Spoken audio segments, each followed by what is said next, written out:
ប្រការណាខ្ញុំពិតជាមានការសោកស្ដាយជាមួយមិត្តភក្តិដៃគូជិតខាងរបស់យើងដែលប្រៀបដូចនិយាយថាចុះហត្ថលេខានឹងដៃលុបនឹងជើងហេតុអីទៅបានខ្ញុំកណាខ្ញុំនិយាយយ៉ាងដូចនេះ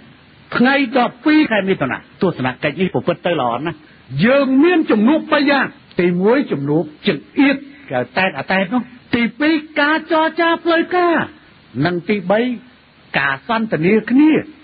នៅពេលដែលយើងទទួលទានអាហារជុំគ្នាផ្លូវការ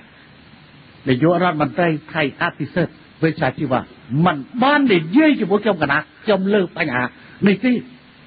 វាជាសិទ្ធិរបស់ប្រទេសមួយដែលមានសិទ្ធិនិយាយឬមិននិយាយ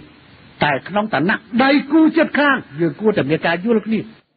ខ្ញុំប្រកាសណាខ្ញុំត្រៀមខ្លួនទទួលឧបនាយករដ្ឋមន្ត្រីសុទេពរដ្ឋមន្ត្រីការពារជាតិប្រវិតនិងអ្នកដទៃទៀតរដ្ឋមន្ត្រីម្នាក់ទៀតនៅថ្ងៃសៅរ៍ខាងមុខតើក៏ប៉ុន្តែមិនទទួលស្ដាប់ការពន្យល់នេះទេប៉ុន្តែនឹងស្ដាប់បើសិនមកដល់ប្រាប់ថាខ្ញុំនឹងដកខងតបចេញពេលហ្នឹងអវសាទរលើកសម្បាញជួលគ្នាបើមិនចឹងក៏និយាយទៅបាត់ឆ្ងាញ់បាយព្រោះខ្ញុំត្រៀមសឡកកោក្នុងឋានៈជាមិត្តភក្តិ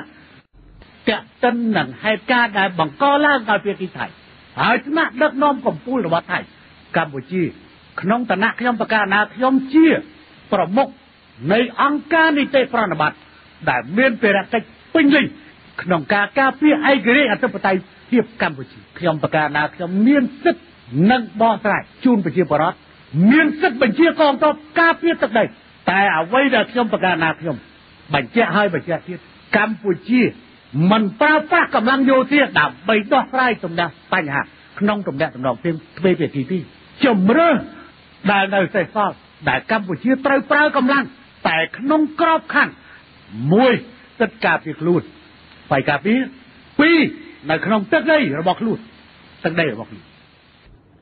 ហើយខ្ញុំនៅតែបន្តស្វាគមន៍មិត្តរបស់ខ្ញុំគឺឧបនាយករដ្ឋមន្ត្រីសុទេព